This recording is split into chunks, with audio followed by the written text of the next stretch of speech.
따라서 사안별로 이합집산이 일어나면서 굉장히 정치하기가 어려운 때다. 그럴수록 대통령은 뭘 해야 되냐? 명분을 분명히 세워야 된다. 분명한 명분을 세우고 정치를 해야 돼. 예. 그게 지금 이제 필요한데, 박근혜가 그런 일을 할 수 있겠냐고. 어떻게 보면요. 자, 지금 탄핵을 기각시키겠다라는 애들한테 내가 분명히 얘기하는데, 만약에 박근혜 탄핵이 기각이 됐다. 그러면 전선은 간단해져. 어떻게? 자유당 대 나머지야. 내가 볼 때 앞으로 나의 예측은 만약에 박근혜 탄핵이 기각된다면 그러면 자유당만 여당이야. 바른당, 국민의당, 더민주, 정의당이 전부 다 야당이야. 그러면 진짜 극소여대 대 극소여와 거대 야당이 되는 거야. 거대야. 그죠? 그렇게 되면 실제로 박근혜 당이 할 수 있는 게 아무것도 없어. 그래서 내 생각에는 지금 탄핵을 기각시킨다는 것에 대해서 고민하는 애들이 진짜 있을까 싶어. 왜냐? 지금 탄핵을 기각시키면요. 박근혜 당, 자유당 대 나머지 200석의 반대당이 있는 거야. 200석은 맘만 먹으면 헌법도 바꿔. 그죠? 그러니까 박근혜가 대통령이 돼서 그래서 계엄령을 하자는 얘기가 나오는 거야. 박근혜가 탄핵을 기각시키면 계엄령을 선포하고 국회를 해산시켜야 된다. 그런 주장을 하고 있는 거야. 그런데 계엄령에는 한 가지 치명적인 약점이 있어. 뭔데? 국회가 동의해줘야 돼. 국회가 동의를 해줘야 돼. 예. 그렇기 때문에 우리가 어떤 생각을 가져야 되냐면 탄핵 기각시키고 싶어? 그럼 한번 해봐. 라는 자세로 가자고. 예. 나는 탄핵이 기각되면 망하는 줄 알았어. 근데 그게 아니라 탄핵이 기각이 되면 박근혜와 자유당 90 몇 석이야. 나머지 200 몇 석이 하나야. 그러면 탄핵이 기각되는 순간 우리는 뭘 하면 돼? 개헌 준비하면 돼. 다음 대통령 후보를 중심으로 개헌을 준비하면 되는 거야. 어쨌거나 2월 28일 이후는요. 예, 2월 28일 이후로는 우리가 그 탄핵이 안 됐을 때를 대비한 투트랙으로 움직여야 돼. 탄핵이 인용됐을 때를 대비해서 야당 후보를 잘 단일화하는 것도 필요하지만 탄핵이 기각됐을 때를 준비하는 개헌 플랜도 준비해야 된다. 나는 전선이 그렇게 그어질 거라고 봐. 그래서 탄핵을 기각시키겠다. 뭐 지금 막 탄핵을 기각시키고 그래서 막 지네들이 계엄령을 내리고 국회를 해산하면 될 것 같지? 안 될 거야. 그게 안 될 거라고 봐. 그리고 무엇보다 지금 군부대에서 불만이 많아. 이 박근혜 정부 들어서서 부당한 인사들이 많았기 때문에 그로 인해서 이 예비역들도 불만이 많고 그 다음에 군부대에서 불만이 많아. 근데 이 계엄령이라는 건 군대를 장악해야 되거든. 자, 계엄령 가능했던 이유는 박정희 전두환이기 때문이야. 박정희 전두환은 누구 출신이었지? 장군 출신이었어. 본인들이 군대밥 먹고 군복으로 뼈가 굵은 사람들이지. 그러니까 그 군대를 동원하는 게 그게 먹혔던 거야. 그런데 지금 뽕쟁이 아줌마하고 아니면 그 두드레기 황하고 둘이서 뭐 한번 군대를 동원해 보겠다고? 뭐 경례는 할 줄 알아? 군인들은 오로지 그 열악한 환경을 자존심으로 사는 사람들이야. 자존심으로 사는 사람들이야. 근데 이 군부대가 동의하지 않으면 계엄령이 불가능해요. 예. 군대와 국회가 동의하지 않으면. 무엇보다 지금 군대에는 인터넷이 다 되기 때문에 그렇게 쿠데타를 할 수가 없어. 쿠데타를 할 수가 없다. 자, 한번 해봐. 한번 해보라고. 내가 볼 때는요, 지금 쟤네가 국민들이 계엄령을 두려워하는 것 같아. 그러니까 계엄령을 막 협박을 하면서 우리가 박근혜를 탄핵을 기각시킬까? 그리고 우리 쪽 후보가 이길 때까지 시간을 끌어볼까? 한번 끌어봐. 어떻게 되나? 지금 너네 구도는 90대 30이잖아? 100대 30이잖아.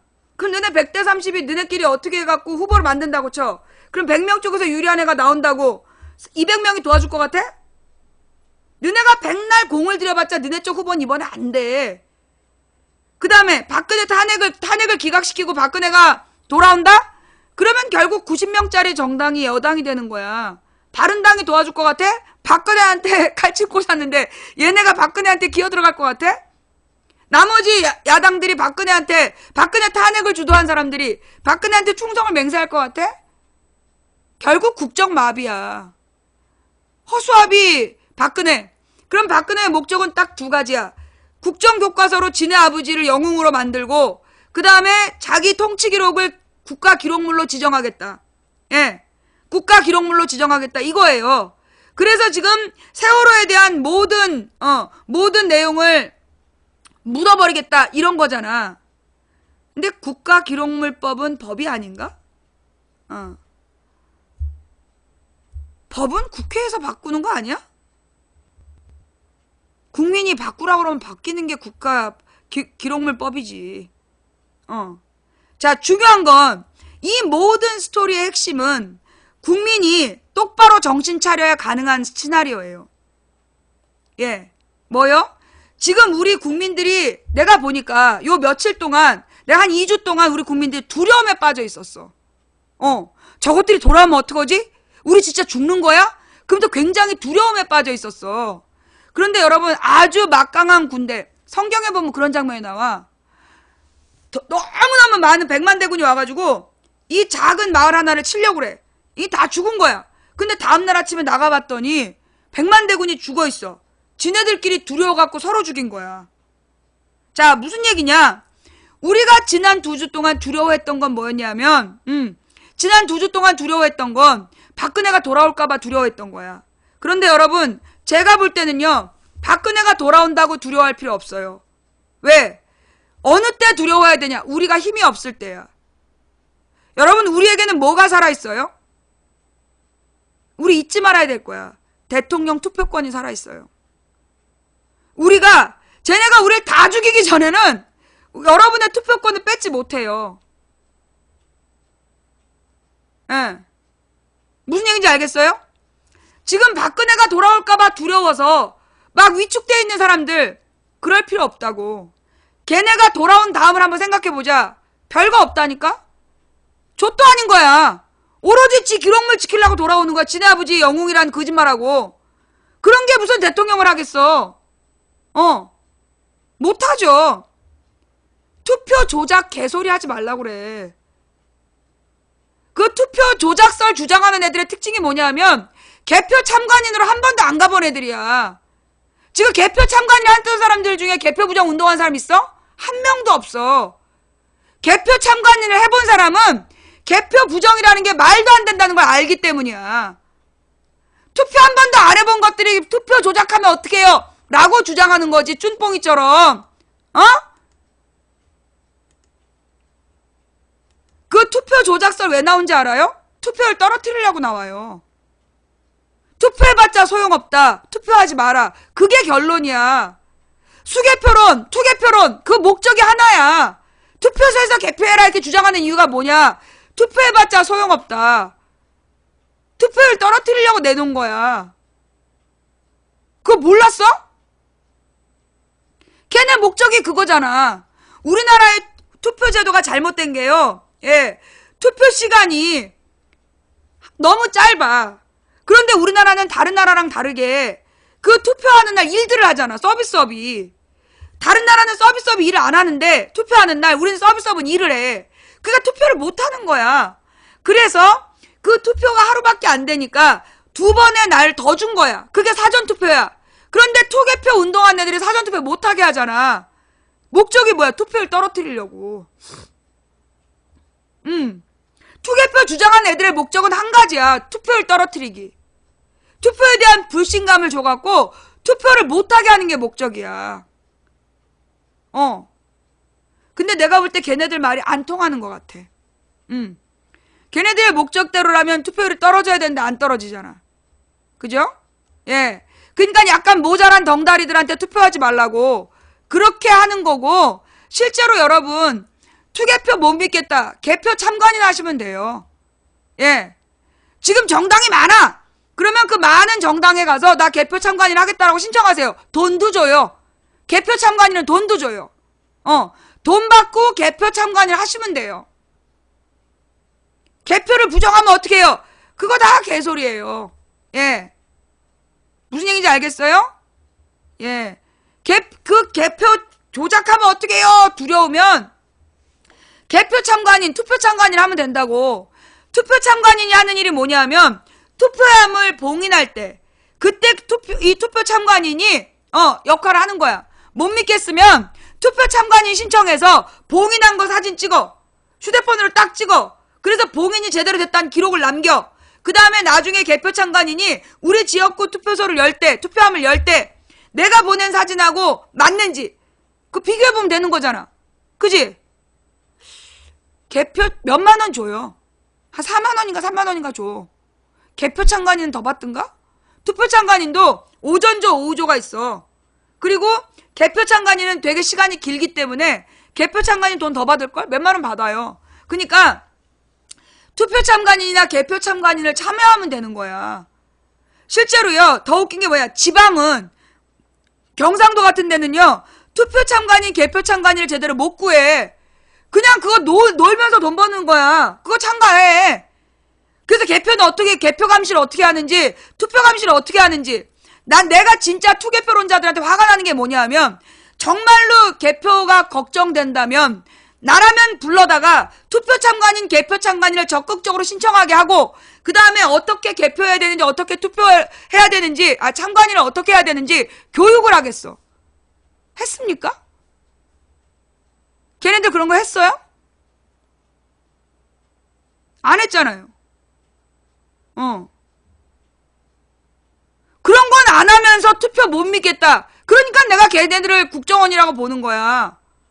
의혹만 내지 말고 투표를 공정하게 선거인단 차에 실을 때 사진 찍어 놓고 그 다음에 불이 나게 개표소로 달려가서 우리 투표소 사진 보고 싶다. 그래서 딱 찍고 그거 확인하면 끝나는 거 아니야. 그런 노력 하나도 안 하면서 내가 볼 때 투표도 안 한 것들이야. 투표도 한 번 안 해본 것들이 투개표 운동하면서 지랄 연병하는 거야. 투표를 떨어뜨리려고. 왜? 1%가 99%를 지배하는 방법은 딱 하나야. 분열시키고 투표율 떨어뜨리는 거. 그래서 그래. 유권자를 단결하지 못하게 하고 투표율을 떨어뜨리는 게 목적이기 때문에 그것들이 그러는 거야. 여러분이 지금 그 투개표론에 빠져 있다면 여러분이 덩달이에요. 투개표론이 정당하려면 실질적 증거가 있어야 돼. 정말로 개표를 조작했다는 객관적 증거가 있어야 된다고. 없어. 투개표론자들이 주장했던 그 맨 처음에 엑셀 파일 그거 맨 처음에 그거 고발했던 애 자기 항소 이유서에 보면 뭐라고 나와있냐면 최후 변론인가? 뭐라고 나와있냐? 잘 몰랐다. 그 엑셀 파일이 미리 만들어 놓은 표이고 그 다음에 결과를 입력하는 걸 몰랐다. 그래서 개표 부정인 줄 알았다. 그 얘기가 나와. 그런 말에 낚인 거야, 여러분들이.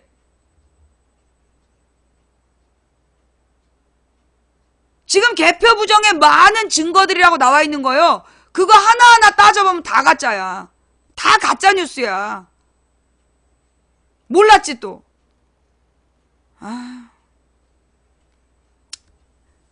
이 얘기를 하면 또 꼭 김어준 얘기가 나와. 근데 여러분 내가 그랬잖아요. 팟캐스트 진행자들과 나의 차이가 있다. 왜? 나는 채팅창을 계속 봐. 그지? 그런데 그 사람들은 자기 의견에 대한 피드백을 뭘로 해? 오프라인에서 해. 팟캐스트 후기 보고 오프라인에서 한다고. 그래서 문제야. 왜? 오프라인에 와서 후원금 많이 내는 사람들의 의견에 휘둘리는 거야. 지금 내가 볼 때 그 팟캐스트들의 후원자들 대부분이 투개표론자들이야. 예. 그 팟캐스트 후원 많이 하는 애들이 투개표론자들이라고. 걔네들이 막 떠들어대면 그게 대세로 보인다니까. 그 그래서 넘어가는 거야.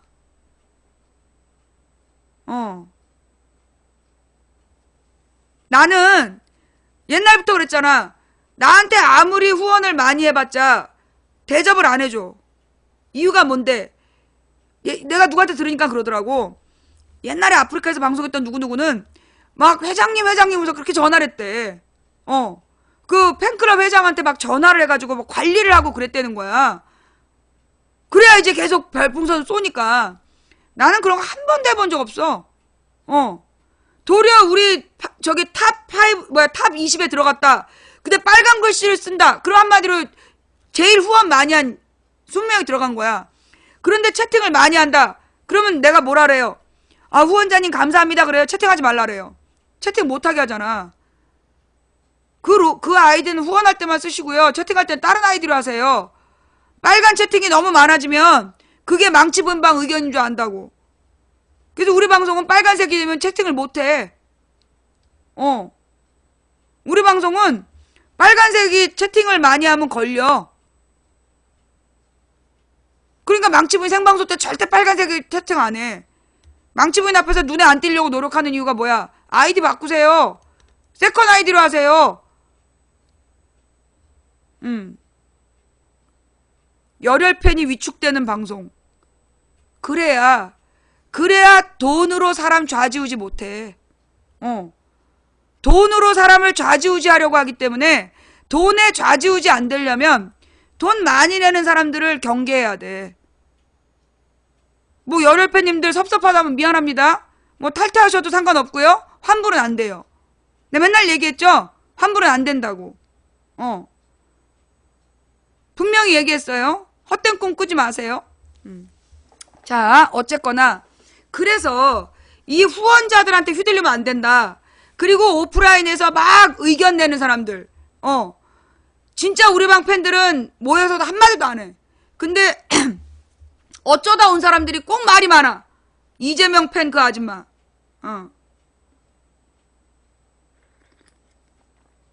환불할 줄 몰라요. 예, 환불해달라는 고소할 거예요.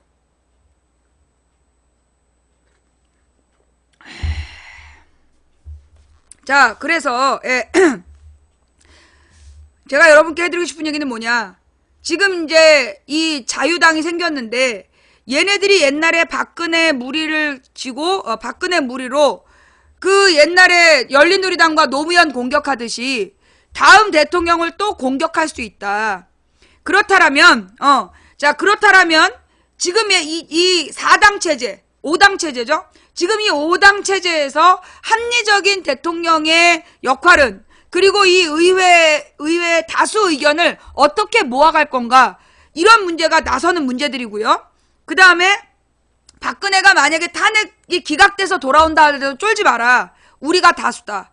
국민이 다수야. 일단 국회에 200석이 박근혜 반대파이고, 물론 그 중에 60석은 언제든 배신할 수 있지만, 그래도 국민들이 어떻게 한다? 감시하면 얘네들은 우리 쪽에서 움직일 수 있는 그 영향력 안에 있다고 봐야 된다. 그러니까 국회의원 200석을 우리는 움직일 수 있다라고 믿고, 그 다음에 가져야 될 자세는 뭐냐면 함부로 움직이지 말라고 이제 박근혜한테 살을 날리고, 그리고 중요한 건 지금의 이 4당 구도와 박근혜가 혹시 기각돼서 돌아오는 불상사에 모두 우리가 이길 수 있는 단 하나의 길은 뭐냐? 여러분이 주인다워야 된다. 여러분이 주인답게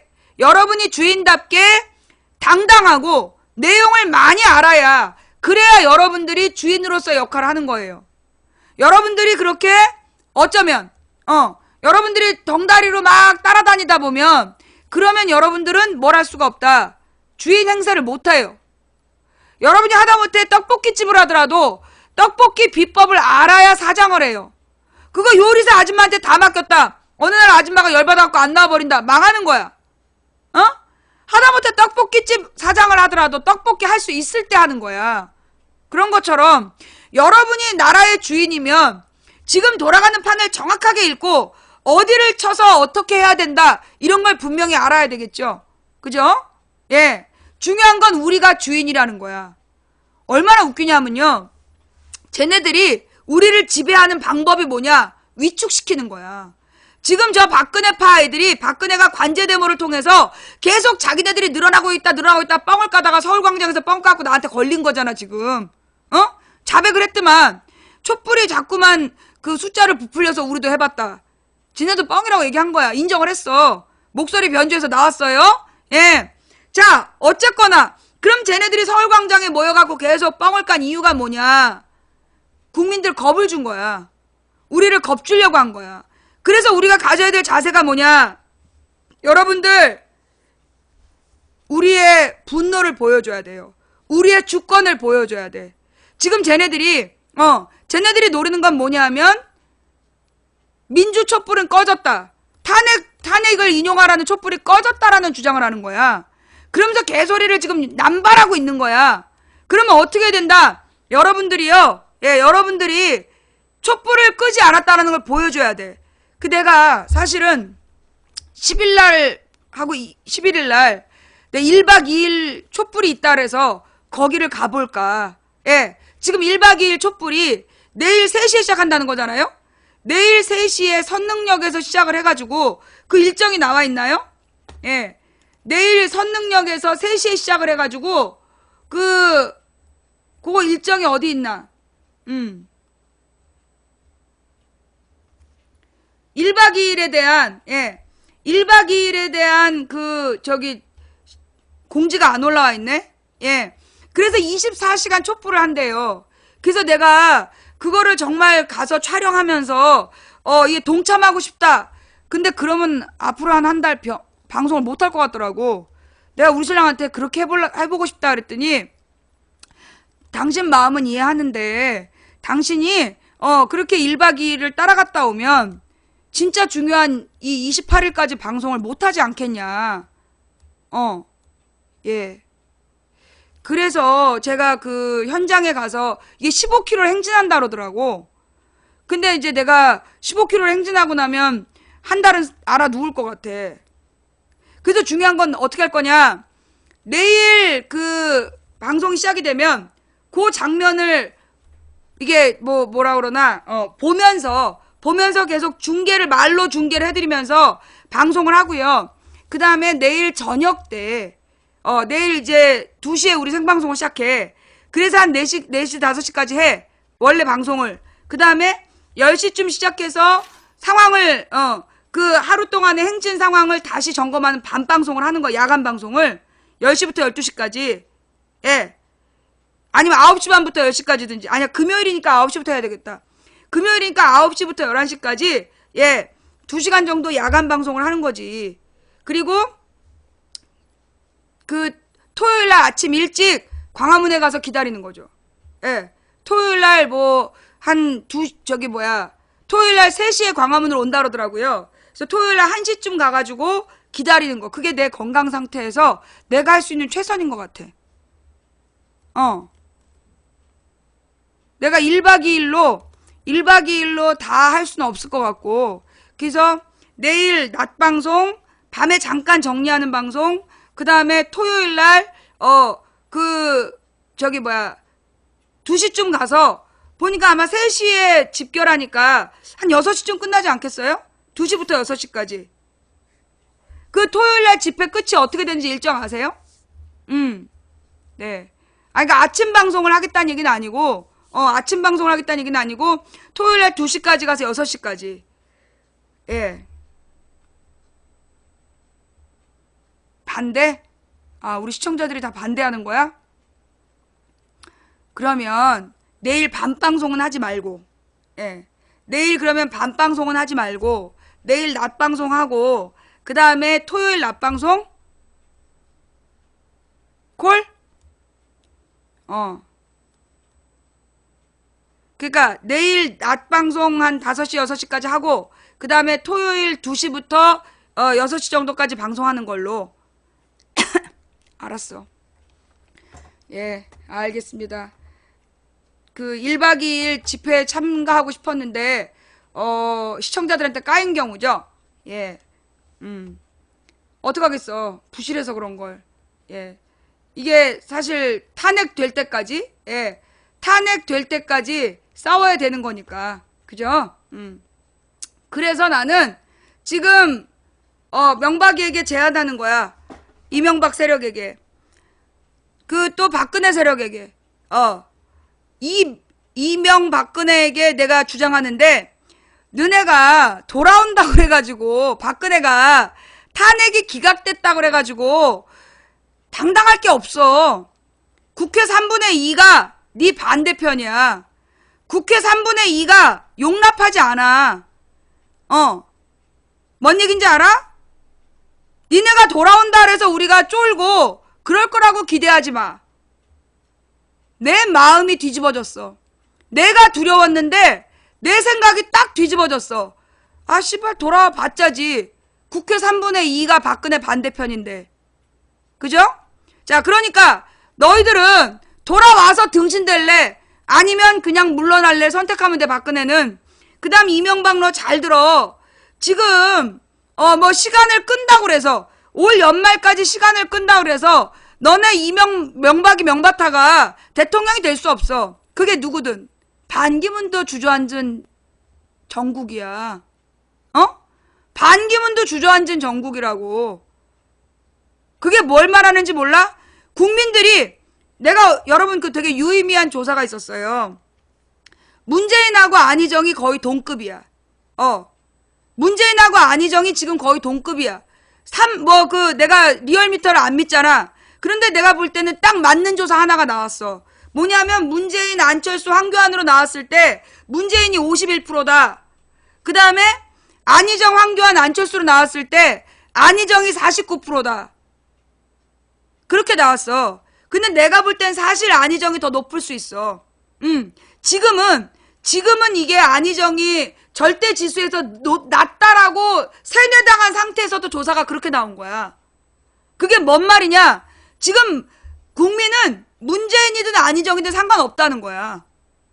예. 호감도 1위는 안희정이야. 지금 여러 가지 조사들 중에 호감도 1위. 근데 이 호감도라는 건 안희정을 좋아하는 게 아니라 비호감도를 계산했을 때야. 호감도만 계산하면 문재인이 이겨. 그런데 문재인은 호감도를 비호감도가 깎아먹어서 요만큼만 남아. 근데 안희정의 호감도는 이만큼인데 비호감도가 낮아. 그래서 이만큼이 호감도로 계산이 돼. 그래서 안희정이 호감도 1등인 거야. 좌우지간 호감도 1등은 안희정이야. 그리고 지금 문재인, 황교안 안철수로 갔을 때나 안희정, 황교안, 안철수로 갔을 때나 결과가 똑같아. 51%, 49%는 뭔 얘기냐? 둘 중에 누가 나와도 상관없다는 얘기야. 이게 왜 유의미하냐면요. 불과 2주 전, 불과 3주 전까지만 하더라도 안희정은 문재인에게 안 됐어. 안희정이 5% 미만, 문재인이 50%였어. 그런데 지금 동급됐다는 얘기예요. 이건 뭘 의미하느냐? 지금 우리 국민들이 가지고 있는 생각이, 우리 국민들이 가지고 있는 생각이 뭐냐면, 누가 되든 상관없다, 정권만 교체하라야. 누가 되든 상관없다, 정권만 교체하라. 그게 문재인이든 안희정이든 상관없는 거야. 이명박, 박근혜는 안 된다는 거야. 왜? 여기서 왜가 중요해. 이명박이, 여러분, 왜 제3후보론이 안 먹힌지 아세요? 왜 제3정당이 실패했는지 아세요? 왜 반기문이 실패했는지 아세요? 이명박에 대한 분노예요.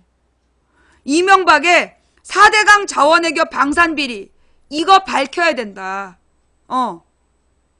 이게 보수의 기본적인 마인드야.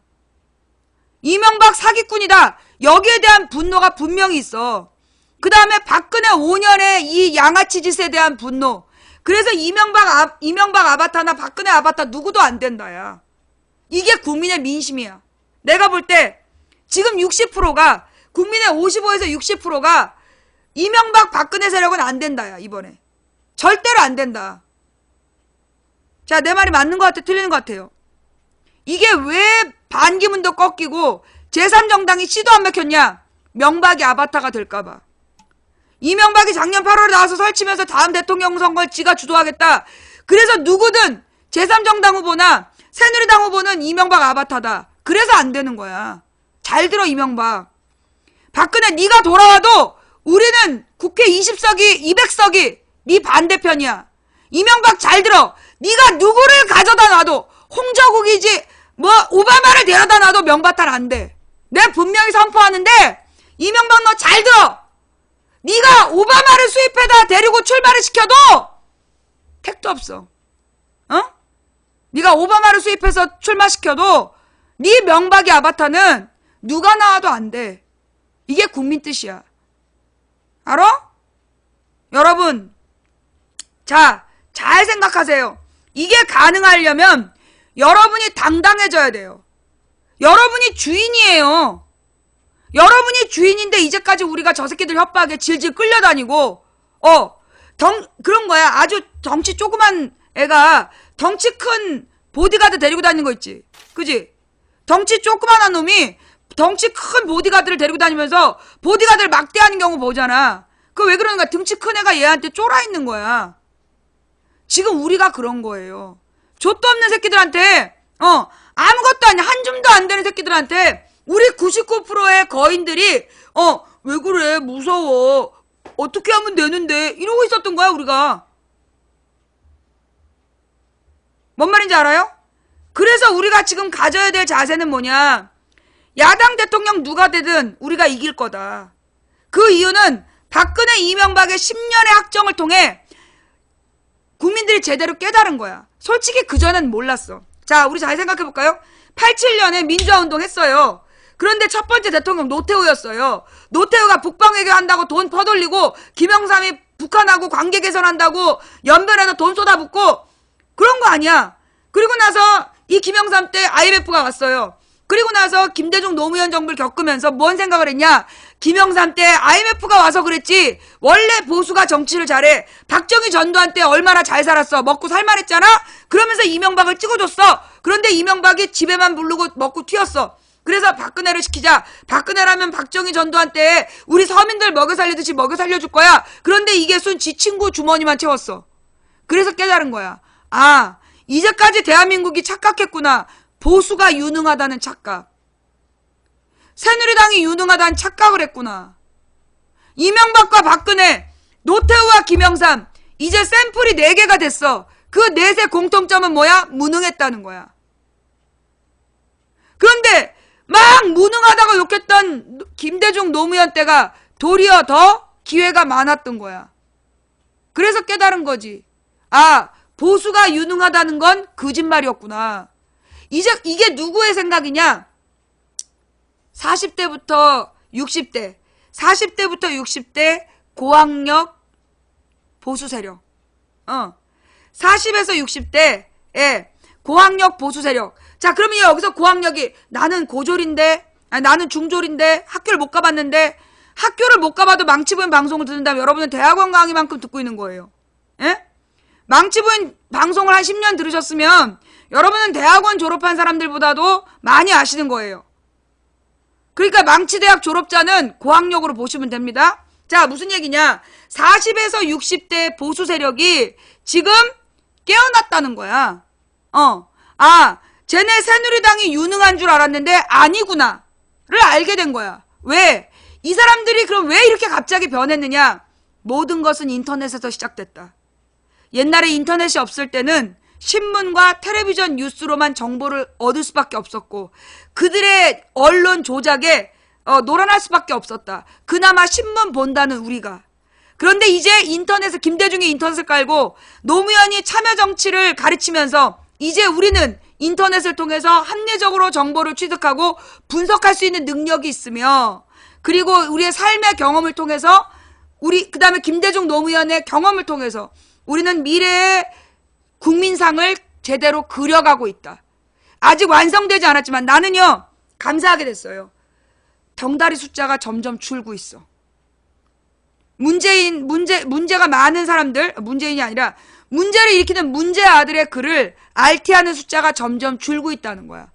그건 뭘 얘기하냐? 덩다리들이 줄고 있다는 거예요. 그죠? 이게 굉장히 중요한 사인이야.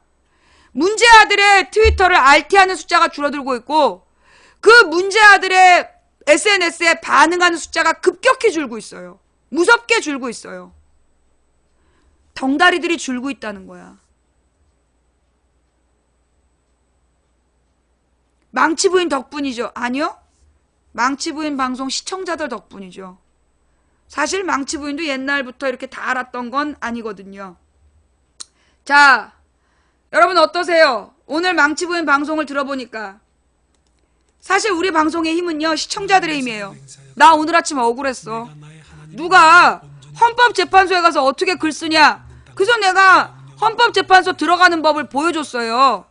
헌법재판소 포털에서 치고, 그 다음에 그 오른쪽에서 두 번째 있는 자유 게시판 누르고 들어가서 제목 쓰고 자기 이름 쓰고, 그러니까 쓰고 싶은 닉네임 정하고, 그 다음에 메일 주소만 입력하면 된다. 그리고 쓰고 싶은 말 쓰고 비밀번호 2번 입력하고 저장 누르면 된다.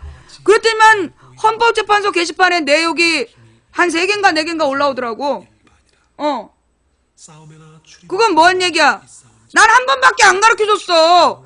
그런데 그냥 헌법재판소에 글이 막 엄청 많이 올라오더라고. 그러니까 이것들이 전부 다 망치부인 선동했다고. 난 한 번밖에 안 가르쳐줬다니까.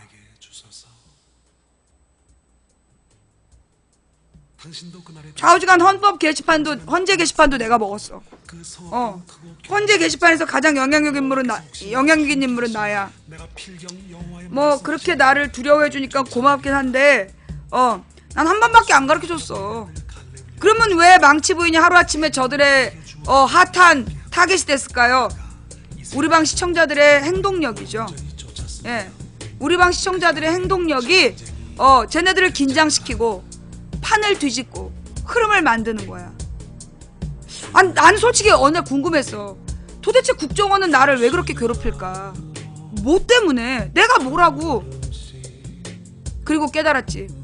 아이씨, 우리 동네 오피니언들, 동네에 영향력 있는 언니 오빠들이 죄 우리 방송을 듣고 있네.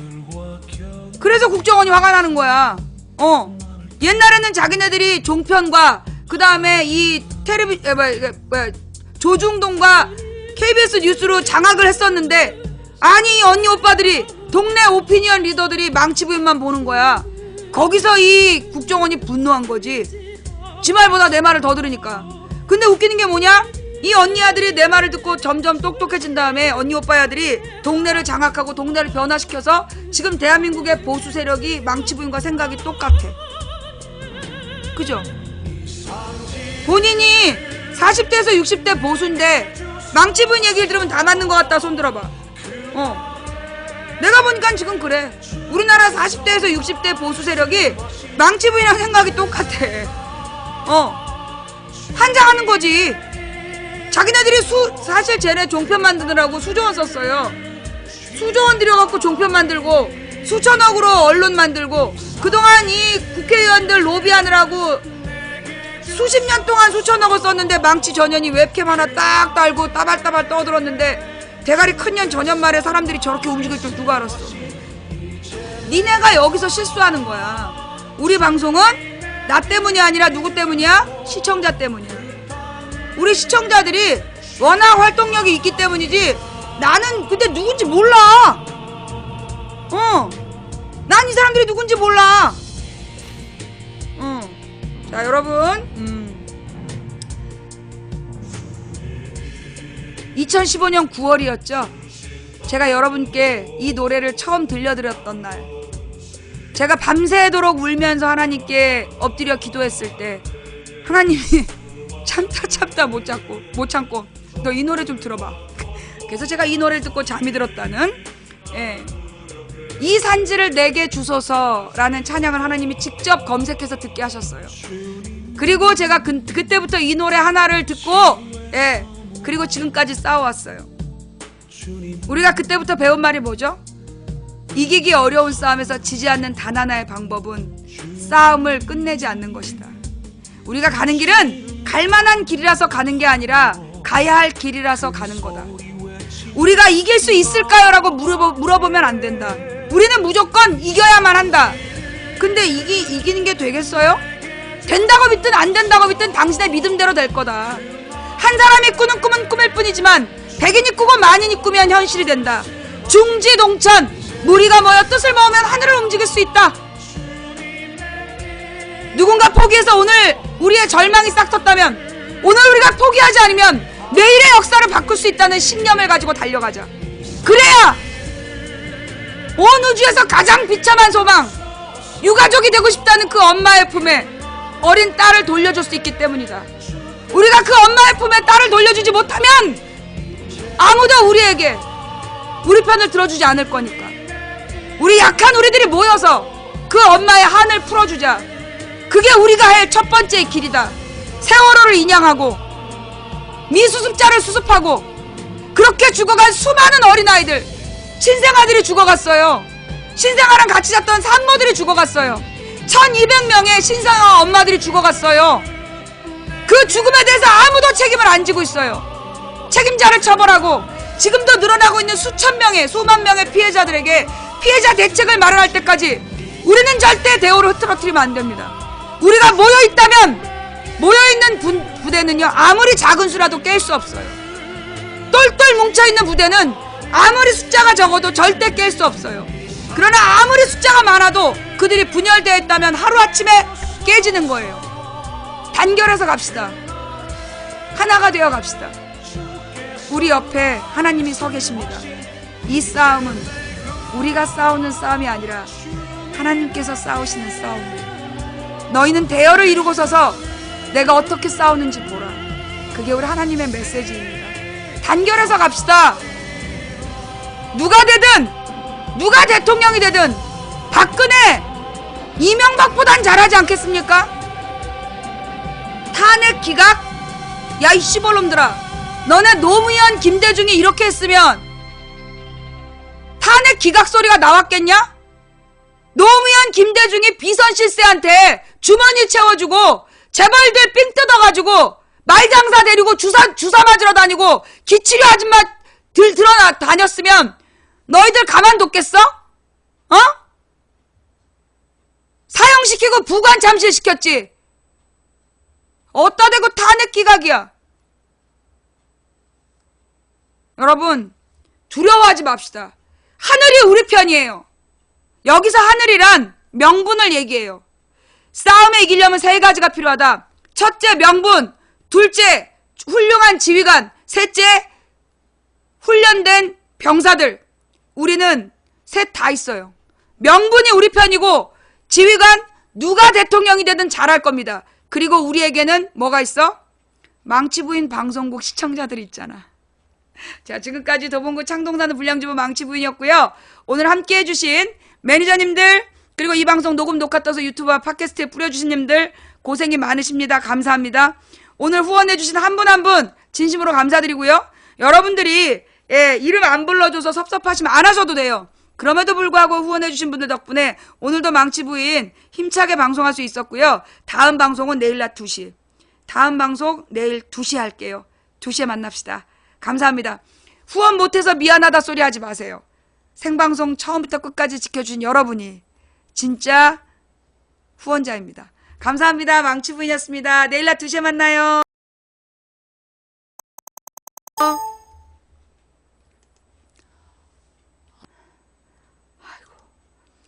고맙습니다. 함께 해주신 모든 분들께 감사드리고요. 자, 중계방 얼립니다. 이제 녹화 파일 틀 거고요.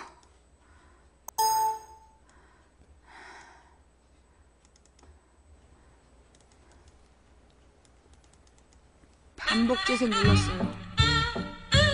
어서오세요. 어서오세요. 서울 도봉구 창동 사는 불량주부 망치부인이 운영하고 있는 생방송 시사 수다방에 오신 것을 환영합니다. 반갑습니다. 감사합니다. 어서오세요. 반갑습니다. 반갑습니다. 어서오세요.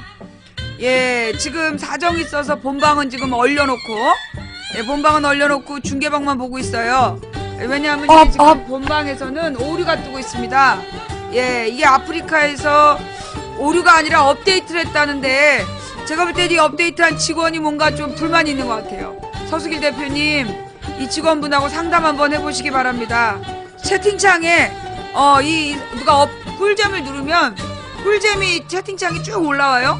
예, 그래가지고 이제 뭐 100여 명이 200여 명이 계속 꿀잼을 눌러버리면 채팅창에 글을 읽을 수가 없어요. 네, 우리가 채팅창에다가 글을 읽는 이유, 그러니까 그 뭐라 그러나 이 채팅창을 두고 아프리카에서 방송하는 건 어떤 의견을 보기 위해서인데, 네, 이렇게 이모티콘이 이렇게 협조를 안 하면 안 된다는 생각이 들고, 그래서 지금 이제 꿀잼을 눌러서 이모티콘 3개를 뜨게 한 사람은 블랙을 걸고 있습니다.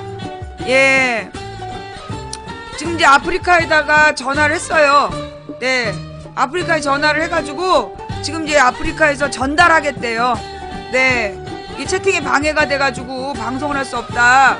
그 부분을 지금 이제 전달하겠다 그랬습니다. 그래서 요게 지금 아마 삭제되는데 좀 걸릴 것 같죠? 그죠? 네. 자, 여러분, 지금 우리 방송에서 이모티콘을, 원래 이렇게 평상시에도 3개 이상 하면 블랙인데, 3개부터가 블랙인데, 지금 상황은 누군가 이제 아프리카 직원이 뭔가 서수길 대표님께 불만이 있거나, 아니면 망치 부인한테 어떤 불만이 있나 봐요. 그래갖고 일부러 그냥 오류처럼, 꿀잼을 누르면 꿀잼이 그냥 누른 사람대로 꿀잼이 3개씩 막 뜨게 해버렸어. 그래서 지금 우리 시청자분들하고 소통을 못하고 있습니다. 그래서 제가 일단 이제 아프리카에다 얘기를 해서 지금 이걸 좀 잡아줄 수 있느냐. 그때만 이제 그 기술팀에다가, 연락을 하겠대요. 예, 기술팀에다가 연락을 해서 수정이 가능한지 보겠다라고 하고 있습니다. 네. 지금 상황이 이해가 되세요? 예. 아이고, 이거 굉장히 당황스럽죠? 네. 이렇게 설명을 했는데도 또 꿀잼을 누르는 거 봐봐. 그래서 어쩔 수 없이 얼리고, 예. 지금 이제 이게 좀 얼리고, 그러니까 이게 뭐 꿀잼 타임이 있나 봐요? 꿀잼 타임에 꿀잼을 누르면 이게 다 이렇게 되는 거야. 예. 이거 아프리카는 이거 소통하는 창인데 굉장히 당황스러워요. 그죠? 네. 자, 일단 여러분들이, 이 계속 꿀잼을 누르는 관계로다가, 예, 그리고 내가 오늘 컨디션이 너무 안 좋아가지고, 방송을 오래는 못할 것 같고요. 사실은 제가 이제 오늘 방송 안 하려고 했어요. 예, 오늘은 방송 안 하고 좀 하루 쉬고, 내일 방송한 다음에 토요일날 촛불을 가려고 그랬는데, 오늘 아침에 라디오 듣다가, 잠깐 천국을 경험했어요. 내가 이렇게 죽는구나. 이렇게 사람이 죽을 수도 있구나. 그런 느낌을 받았어요. 예, 왜냐하면, 여러분 이제 지금 심장이 약하신 분들이나, 예, 심장이 약하신 분들이나 혈압이 있는 분들은, 예, 지금 이 방송을 보시면 안 돼요. 위험합니다. 예, 지금부터 오늘 아침에 있었던, 예, 손범규라는 사람의, 인터뷰 내용을 한번 같이 들어볼게요. 예, 탄핵 연기설이 나오더니 탄핵 기각설까지. 탄핵이 과연 언제 어떤 결론으로 내려질지가 요즘 초미의 관심사입니다. 어제 오후에요. 야권 대표들은 긴급 회동을 갖고 이정미 헌법재판소장 대행의 퇴임 전에, 그러니까 3월 13일까지는 이 탄핵 심판을 맞춰달라 주문을 했습니다. 탄핵 정국 출근하다가 죽는 줄. 네, 맞아요. 딱 이게 죽음의 얘기, 공포였어. 국회 측의 얘기를 차례로 듣고 여러분이 판단을 해보시죠. 질문도 지금부터 활발하게 좀 보내주십시오. 먼저 박근혜 대통령의 변호인입니다. 손범규 변호사 연결을 해보죠. 예. 누구라고요? 박근혜 변호사. 박근혜 대리인. 이번 헌재 박근혜 대리인이야. 예. 손범규. 국회의원 됐대요. 예. 국회의원 됐던 인간이래요. 변호사님, 예, 안녕하세요. 네. 변호사님, 우선 탄핵 심판 얘기하기에 앞서서요. 대통령 대면 조사 말입니다. 네. 9일이라는 조사 날짜가 언론에 공개된 거를 문제 삼아서 특검이 흘린 거 아니라고 말하는데도 신의 위반이란 이유로 무산을 시키셨어요. 예. 어떻게 된 겁니까? 그 부분은 제가 탄핵 헌법 심판에 제가 대리인이지. 예, 예. 특검 수사에 제가 변호인이 아니거든요. 물론 그렇긴 합니다. 그 부분에 대해서는 제가, 유권적인 말씀을 해드리기가, 적절하지 않은 것 같습니다. 그러세요. 개인적인 의견은 어떠세요? 왜냐하면 지금 이게 국민들이 굉장한 관심사인데, 이제 비공개라는 건 물론 지켜져야 하지만, 네. 대통령이 포토라인에 서지 않고 또 대면 조사 후에 그 결과, 조사 내용을 공개하지 않는다는 게 자, 첫 번째 질문이, 원래 오늘이 박근혜를 특검에서 대면 조사하기로 한 날이다. 그런데 박근혜 측에서 이 일정이 언론에 공개됐기 때문에 특검을 거부하겠다라고 얘기한 거예요. 그죠? 그런데 지금 특검에서는 누구도 언론에 공개한 적이 없어. 그런데 언론에 누군가 흘렸다라는 주장을 피면서 오늘 이제 대면 조사를 거부한 거예요. 그래서 국민들이 거기에 대해서 분노하는 상황이란 말이야. 자, 근데 얘가 대답을 했어, 안 했어? 지금 첫 번째 대답이 자기는 그쪽 변호인이 아니다. 그죠? 여기까지 뭐라 했냐면 자기는 그쪽 변호인이 아니기 때문에 말할 수 없다. 다른 말로 지들도 이게 뭔가 문제 있다는 거 아는 거야. 내가 볼 때 지금부터 하는 말은 그 박근혜 대면 조사를 거부한 것에 대한 분노를 물타기 하려고 하는 짓이 아니냐 싶어. 공개의 핵심이지. 날짜 하나를 국민이 먼저 알았다고 해서 그게 무산시킬 정도의 이유가 되는가? 좀 납득을 못하는 국민들이 많으세요. 제가 보기에는요. 예. 원래 뿌리부터 다시 따진다 그러면 이거는 그 검찰 특검에 조사를 처음부터 응하지 않았어야 정답이에요. 왜냐하면 그게 왜 그걸 지금 언론에 설사 공개됐다 하더라도 그 언론에 공개된 걸 가지고 대면 조사 거부를 할 근거가 뭐냐 그랬더니 처음부터 특검 수사에 나가면 안 됐대. 그리고 박근혜가 텔레비전에 나와서 지 말로 특검 조사 받겠다 그랬잖아. 검찰 조사도 받고 필요하면 특검도 받겠다. 라고 얘기한 건 뭐야 지금. 그러니까 이제 이 대리인들이 박근혜 알기를 홍어조수로 하는 거야. 이게 멍청하고 아무것도 모르는 여자라 지네들이 시킨 대로 해야 되는데 뭐 받기로 한 게 사고 친 거다 이런 식인 거죠 지금. 대통령은 형사상 불소추 특권이 있는데 예? 그러면 검찰에서는 그게 공소권이 없음이거든요. 공소권 없음. 아하. 그러면 소멸시효가 공소시효가 완성된 거나 똑같은 거예요. 그러면 공소시효가 완성된 사건에 공소권 없음 처분하고 이 기소권이 없으면 공소권 없음 처분하는 게 당연한데 이것이 탄핵과 동시에 진행되면서 예? 탄핵에 대한 어떤 자료 수집의 의미를 갖는 이 특검을 야당이 통과시킨 것이기 때문에 이걸 원천적으로 처음부터 하지 말았어야 될 것이고 응하지 말았어야 될 것인데 대통령이 응하지. 자, 여기서 공소권이라는 게 뭐냐면 공판에다 기소한다는 걸 얘기해요. 그러니까 검찰들이 박근혜를 재판에 회부할 수 있느냐의 문제야. 그런데 그 대통령에게는 불소추 특권이라는 게 있어요. 불소추 특권. 그게 뭐냐? 그러니까 형사소송법 불소추 특권. 그러니까 형사소송은 그러니까 그 형사범죄, 형법을 위반한 거는 기소할 수 없다는 거야. 재판에 회부할 수 없다. 그러니까 얘는 지금 수사도 하면 안 된다는 게 박근혜 측의 입장이야. 박근혜 측의 입장. 그러면 문제는 뭐냐면 박근혜가 나와서 지 입으로 검찰 조사 받겠다. 그 특검 조사도 받겠다라고 얘기를 했잖아. 그죠? 그럼 그 얘기는 뭐냐면 자 봐요. 특검이 수사한다 그랬어요? 조사한다고 그랬어요? 잘 봐봐. 지금 특검이 박근혜한테 수사한다고 그랬어? 조사한다고 그랬어? 잘 생각해봐. 오늘이 특검의 대면 수사예요? 대면 조사예요? 대면 조사를 한다 그랬잖아. 그 얘기는 뭐냐면 이게 지금 형사소송을 하기 위한 수사가 아니라 형사소송을 하기 위한 수사가 아니라 조사를 하겠다는 거야. 대면 조사. 그죠? 그 다음에 지금 청와대를 압수수색하는 건 박근혜가 피의 사실이 있다. 피의 사실이라는 게 뭐냐면 범죄를 저질렀다는 혐의를 받고 있다. 피의자다. 그래서 압수수색을 해서 증거를 확인하겠다. 이런 뜻이야. 근데 그 말이 곧 피의자가 곧 고소가 되냐 기소가 되냐 그건 아니에요. 여러분 그 개념을 잘 알아야 되는데 피의자는 뭐냐면 고소되기 전이야. 즉 기소되기 전, 재판에 회부되기 전을 피의자라고 그래요. 무슨 얘기인지 알겠어요?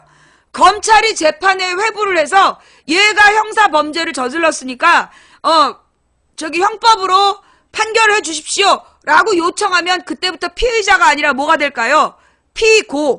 피고가 되는 거야. 그러면 지금 이 특검에서 박근혜를 피고 1호라 그랬어요? 피의자라 그랬어요? 특검의 압수수색의 내용이 피의자야 피고야 피의자야. 예, 피의자. 뭔 말인지 알겠지? 그래서 지금 박근혜에 대해서 박근혜가 범죄를 저질렀다라고 의심받고 있기 때문에 피의자는 맞아. 그러나 피의자라 그래서 모두 기소하느냐? 기소하진 않는다는 거야. 그리고 지금 그 대통령에 대해서 불소추 특권이라는 건 뭐냐면 형사소송법으로 기소하지 않는다는 얘기야. 그럼 기소만 하지 않는다는 거지 수사도 하지 않는다라고 규정되어 있지 않다는 거예요. 뭔 말인지 알겠어? 예. 무슨 얘기인지 알겠어요? 자, 지금까지 중요한 개념. 지금 특검이 하려는 게 대면 수사다, 대면 조사다. 대답해봐. 특검이 지금 하려고 하는 게 대면 조사예요, 대면 수사예요? 일단 대면 조사죠. 그러면 대면 조사는 수사와 다른 거야. 수사는 범죄 사실에 대해서 너 기소해야 되겠어 이러면서 하는 게 수사라면, 범인을 잡기 위해서 하는 게 수사라면 이건 대면 조사야. 지금 이런저런 증거들이 나왔는데 여기에 대해서 얼마만큼 알고 있냐 이런 걸 물어보는 거야. 근데 질문조차도 못하게 하겠다는 거야. 지금 질문조차도 받으면 안 된다. 이게 지금 박근혜 측에 여기 현재까지 나와 있는 얘기. 그리고 그 특검에서 피의자라고 얘기했어요. 피고가 아니라. 피고는 뭐냐? 고소했을 때, 그래서 기소가 됐을 때 그때부터 피고가 되는 거야. 재판정에서 불려지는 게 피고야. 그리고 피의자는 범죄가 있다고 의심받는 사람, 이걸 피의자라 그래. 피의자, 혐의가 있다고 의심되는 사람, 그걸 피의자라고 한다. 그런데 지금 이 대통령 대리인단이